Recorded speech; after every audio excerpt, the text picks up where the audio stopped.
Well, welcome along to the continuation of Smart Landlord 2019, where we are championing the concept of the Smart Landlord. And joining me now to discuss that is Jeff List, who is Head of BTL Mortgages at Brightstar Financial. Hi. And Jeff, what do you think of this concept of the Smart Landlord? And what's your kind of views on the level of awareness and education within the landlord community? Education within the community, I think, is still quite lax. Every landlord out there should be dealing with specialists, I think, those with the knowledge that can improve a portfolio, improve the returns that a landlord's gaining, whether that be from a specialist mortgage advisor like ourselves, whether that be from a specialist law firm, most importantly a specialist tax advisor, someone that deals with property.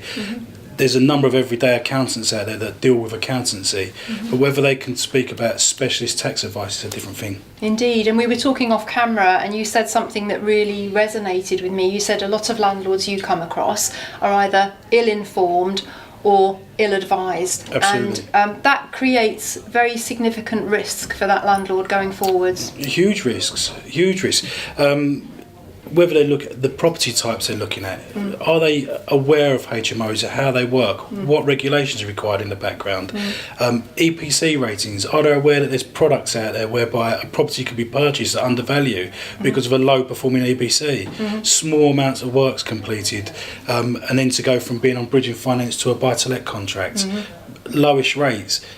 A specialist mortgage broker is always going to be able to help you with that. Indeed. We do get a few comments, particularly on YouTube, where people say, well, of course you're going to go and say get professional advice. But really, in this day and age, in order for landlords to grow, finance is the lifeblood of the business. You can have all the dreams and aspirations in the world, but if you haven't got the money, you're not going to get very far. And with so many products out there, so many innovations, it's like a massive toolbox that landlords should want to reach into. Oh, hugely. There's so many products. If we go back 6 years, for instance, the number of products available was so small for the buy-to-let market.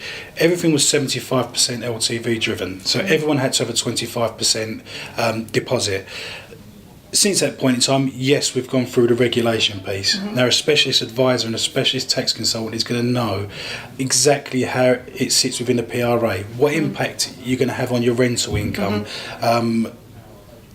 what licensing requirements there are, huge number of pieces where a specialist can become involved to make sure what you're doing is right. Importantly, it protects the tenants, but ultimately protects the landlord. Absolutely, and I think it's good that you mentioned there about the tax advice as well, because we're going to have a video in this series from a tax specialist. There's so much more interlinked now, aren't they?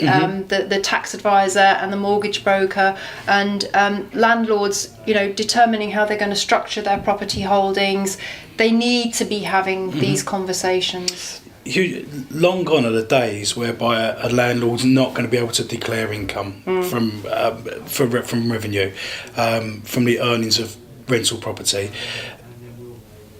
We need to be looking at the impact it has on income, so the stresses around it that are applied for the maximum borrowings, etc. So yeah, it's paramount we look at income.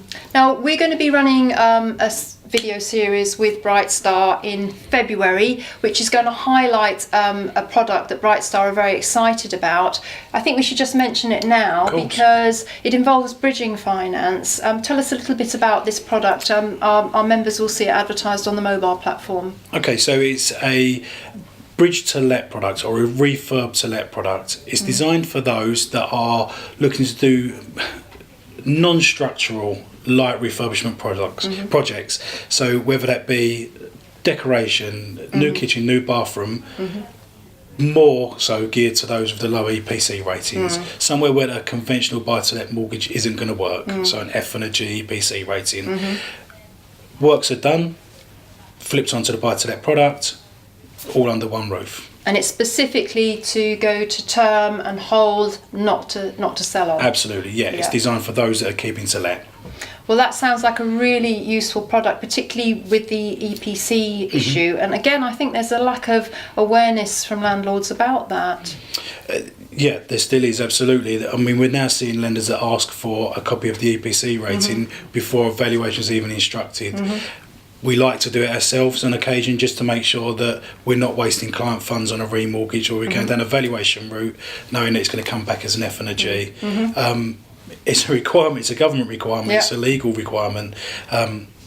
Best to be there, or look to use this new bridge to let product to improve. I really, really like that. Absolutely. You know, when you've got something that doesn't meet normal criteria and you can have a product that helps you bring it up to more standard criteria, there's definitely got to be a margin in there, hasn't there? And there's an improvement for rental, isn't it? Yeah, true.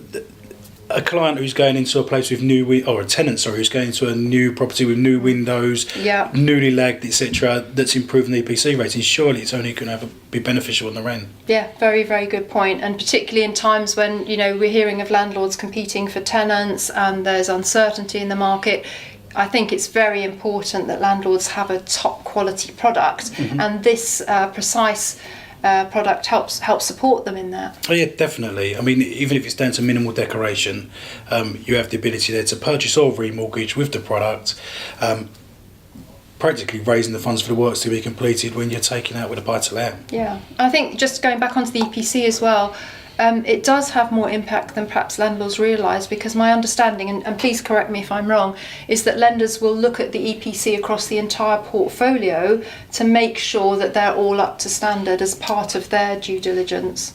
The lenders we deal with are not looking at the entire portfolio for the EPC, because at the moment for the lenders there's not a requirement. At the moment it's just a stress of the background rentals. Okay. Moving forward, I would imagine to make sure you've not got the rogue landlords, if you like, in there, that the EPC ratings are right across the entire portfolio. Yeah, indeed. So as we close out here, Jeff, if you had one tip to help landlords be smarter in 2019, what would it be?